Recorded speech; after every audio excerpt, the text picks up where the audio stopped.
जितने renewable energy sources है दुनिया के, सब में कुछ ना कुछ चैलेंज है। सोलर एनर्जी के लिए धूप चाहिए, विंड एनर्जी के लिए अगर हवा नहीं है तो एनर्जी जनरेशन रुक जाएगा। बायोफ्यूल के लिए आपको बायोफ्यूल चाहिए, गन्ना, ब्रोकन व्हीट, राइस चाहिए, ये नहीं तो एल्गी चाहिए। इनमें भी सप्लाई में इश्यूज आते हैं, फूड वर्सेस फ्यूल क्राइसिस आता है। हर एक रिन्यूएबल एनर्जी का एक मेजर प्रॉब्लम है, लेकिन एक non conventional source of energy है and that is nuclear energy.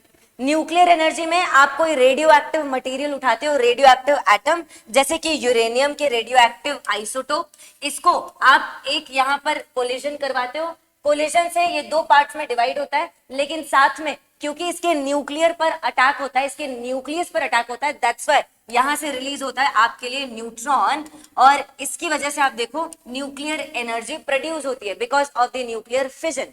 अब इंडिया में हमारा न्यूक्लियर एनर्जी प्रोग्राम बहुत पुराना है और ये उसके मेजर यहाँ पर रिएक्टर्स हैं, राजस्थान, ककरापार, तारापुर, कैगा, मद्रास का अपना कुंडनकुलम। बट आज के टाइम पीरियड में ये जो बड़े बड़े न्यूक्लियर रिएक्टर्स हैं, इनका कोई रोल ही नहीं है।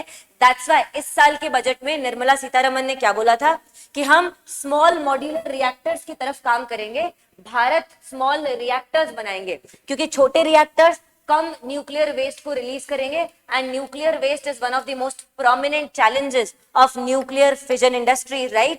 और इसके साथ साथ बनाने में छोटे होते हैं, ऑपरेट करने में इजी होते हैं, एक्सीडेंट्स का कम डर होता है, और इससे आप एनवायरमेंट फ्रेंडली यहाँ पर एनर्जी प्रोड्यूस कर सकते हो। और एनीवे सोलर और विंड के यहाँ पर चैलेंजेस है नहीं, तो आराम से कांस्टेंट सप्लाई आप इंश्योर कर सकते हो। लेकिन यहाँ पर कुछ प्रॉब्लम्स आती हैं कि आप ये स्मॉल मॉड्यूलर रिएक्टर्स पर काम कैसे करोगे भैया, जो दुनिया भर में आज के टाइम पर फोकस कर रहे हैं। इसके लिए डिजाइन आए, इसके लिए सेफ्टी डिजाइन भी आए, लेकिन एक भी सेफ्टी डिजाइन यहाँ पर सक्सेसफुल नहीं निकला। इसलिए अब गवर्नमेंट ने क्या डिसाइड किया है, हमारे पास ऑलरेडी ये जो प्रेशराइज्ड हेवी वाटर रिएक्टर्स है, मैं आपको दिखाती हूँ हमारे पास इंडिया में कितने हेवी वाटर रिएक्टर्स हैं। Those are pressurised in nature. आप देखो 15 ऐसे रिएक्टर्स हैं ऑफ 220 मेगावाट एनर्जी ईच। ये एनर्जी वाइज तो छोटे हैं भैया, ज्यादा एनर्जी नहीं है इनमें, लेकिन ये इंपॉर्टेंट इसलिए क्योंकि pressurised heavy water reactor technology बहुत एडवांस्ड होती है।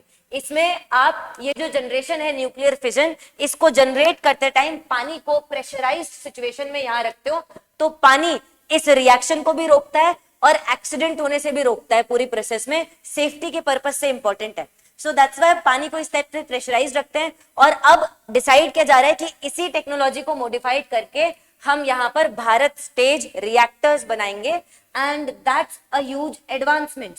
इससे बहुत सारा बेनिफिट हो सकता है, but before that let us look at some other aspect. Government ने ये डिसाइड किया है, लेकिन कैसे डिसाइड किया है, ये जो अभी रिएक्टर्स हैं इनमें ये लोग क्या करेंगे, मेटल की लाइनिंग को इंश्योर करेंगे इसके आसपास, और साथ साथ सेल्फ कूलिंग मैकेनिज्म डिटेक्ट करेंगे, लगाएंगे। अगर ये सेल्फ कूल हो जाता है, खुद से कूल हो जाता है, जो आसपास के आपका जो इतना बड़ा बफर किया है ना आपने इस रिएक्टर को सेव करने के लिए, उस बफर को आप कट डाउन कर सकते हो to half of its width. और अगर हाफ ऑफ इट्स विड्थ पर आपने कट डाउन कर दिया तो आप देखो मटेरियल कम यूज हो रहा है, मटेरियल कम यूज हो रहा है तो पैसा बचेगा और सेफ्टी भी इंश्योर्ड रहेगी, क्योंकि सेल्फ कूलिंग मैकेनिज्म इंट्रोड्यूस कर रहे हैं। So that's an aspect. अब देखो गवर्नमेंट किस तरीके से अपनी रिसर्च को ट्रांसलेट कर रही है, इसके आगे और एडवांटेजेस क्या चैलेंजेस हैं, ये सब कुछ हम डिस्कस करेंगे। ऐसा नहीं this is without challenge free, but before that let us look at the batches here. आप देखो ऑफलाइन में करोल बाग में फाउंडेशन बैच है, बेसिक से लेकर एडवांस तक प्रिपेयर कराया जा रहा है पूरा। ऐसे ही मुखर्जी नगर में आपके लिए हिंदी मीडियम की बैचेस चल रही है, जिसकी डेट्स आपके लिए यहाँ अनाउंस्ड है 2, 9 और 19 सितंबर को। एंड अलॉन्ग विद दैट अगर दिल्ली नहीं आ सकते हो, प्रयागराज की बैच है इंग्लिश और हिंदी मीडियम की with the same features people, yes. और इन तीनों के बारे में आपको इंक्वायर करना हो, वीडियो की डिस्क्रिप्शन में लिंक प्रोवाइडेड है। अगर आपको बैच नहीं भी एज सच, आपको ओवरऑल काउंसलिंग चाहिए, तो काउंसलिंग के लिए भी आप ऑफलाइन सेंटर पर विजिट कर सकते हो और काउंसलर्स से बात कर सकते हो, पूछ सकते हो, एग्जाम के बारे में पूरा डिस्कस कर सकते हो। So that is there, visit भी कर सकते हो सेंटर्स में। और बाय द वे आज के टाइम पीरियड पे जो भी चैलेंजेस है ना, जैसे आपका मेजर चैलेंज होता है एग्जाम का, प्रैक्टिस नहीं हो पा रही है, टेस्ट वेस्ट सॉल्व नहीं हो पा रहे, तो मेरी ये आपको एडवाइस है, टेस्ट सॉल्व करो टाइम पर, रोज स्टैटिक तो पढ़ो लेकिन करंट अफेयर्स पर स्पेशल फोकस करो इंटीग्रेशन के लिए दोनों का। इसके साथ में सी सेट की अलग से प्रैक्टिस करने लग जाओ जनवरी से ही। इसके साथ में ऐसे की प्रैक्टिस करो ऐसे के टॉपर्स के यहाँ पर ऐसे का रीड करो, प्रैक्टिस करो, all of these things are important along with the proper guidance. एक मेंटरशिप भी आपके पास होनी चाहिए। इनफैक्ट ये सारे जो मैंने अभी फीचर्स बताए ना, ये सारे फीचर्स आपके लिए यहाँ इस कोर्स में ऑलरेडी अवेलेबल है, या तो आप खुद से कर लो या तो कोर्स ज्वाइन कर लो। Next let's move forward. अब आगे बढ़ते हैं हम लोग रेगुलेटरी एंड स्ट्रक्चरल चैलेंजेस पर, कि आखिर इसमें एक इंपॉर्टेंट डेवलपमेंट है क्या। क्या सिर्फ मॉडिफिकेशन ऑफ रिएक्टर्स हो रहा है? नहीं, एक लेटेस्ट यहाँ पर डेवलपमेंट ये है कि अब इसमें प्राइवेट सेक्टर को भी बुलाया जाएगा इस प्रोसेस के लिए, और इसके लिए लॉज को चेंज किया जा रहा है, which is a major landmark. आप देखो, एटॉमिक एनर्जी एक्ट हुआ या फिर civil nuclear liability damage act हुआ, all of these acts, both these acts are very important, क्योंकि इन्होंने अभी तक प्राइवेट सेक्टर की एंट्री को रिस्ट्रिक्ट कर रखा था, सिर्फ और सिर्फ पब्लिक सेक्टर यहाँ पर रोल प्ले करता था। इनफैक्ट मैन्युफैक्चरिंग में रिएक्टर्स के किसी भी तरीके से न्यूक्लियर एनर्जी में प्राइवेट सेक्टर का प्रेजेंस नहीं था।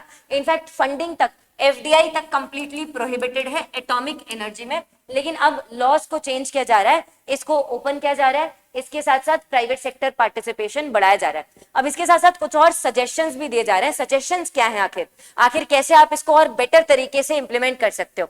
देखो, हमारे यहाँ पर NPCIL, nuclear power corporation of India, एक बॉडी है जो हमारे न्यूक्लियर पूरे प्रोग्राम रिएक्टर्स को देखती है, बहुत सारों को।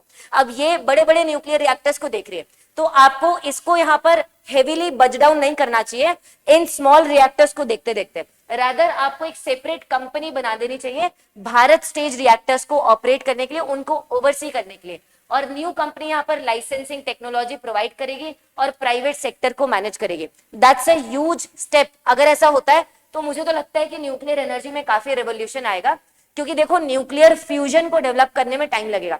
अभी हम फिजन से एनर्जी बना रहे हैं, लेकिन फ्यूजन, दो एटम्स का आपस में मर्ज करना, जैसे हमारे सन में होता है, और फिर उससे एनर्जी प्रोड्यूस करना, इसको अभी और टाइम लगेगा। Yes, India is making developments here also. हम इंटरनेशनल थर्मोन्यूक्लियर एक्सपेरिमेंटल रिएक्टर, ये जो प्रोजेक्ट है न्यूक्लियर फ्यूजन का, इसका पार्ट है। लेकिन जब तक ये नहीं होता तब तक आपको एक ऑल्टरनेटिव चाहिए, and that alternative is small modular nuclear reactors, जो आज हम डिस्कस कर रहे हैं। आप देखो, इसके लिए चैलेंजेस क्या क्या हैं। ये जो आपके रिएक्टर्स हैं जिनको BSR बनाया जा रहा है, they emit huge radioactive waste. अब इसको डिस्पोज करते टाइम, मान लो मैंने एज इंडियन गवर्नमेंट गलती की डिस्पोज करते टाइम, तो कोई भी इस वेस्ट को ले लेगा और उससे वेपन्स बना देगा। प्रोलिफरेशन के चैलेंजेस आते हैं इसके स्पेंट फ्यूल में, क्योंकि ये रिएक्टर सबसे ज्यादा स्पेंट फ्यूल जनरेट करता है, और इसको डील करने के लिए आप क्या कर सकते हो, एक फ्यूल है advanced nuclear energy for enriched life. ये रिसेंट टाइम पीरियड में इसमें ब्रेक थ्रू मिला है। अनिल में एक्चुअली सिर्फ और सिर्फ यूरेनियम नहीं होता, हाई ऐसे लो एनरिचमेंट यूरेनियम होता है जिसका एनरिचमेंट कम है, साथ साथ थोरियम होता है। अब इसकी वजह से आप लेसर स्पेंट फ्यूल प्रोड्यूस करोगे अगर आप इसको यूज करोगे, और इसके साथ साथ प्रोलिफरेशन भी कम होगा।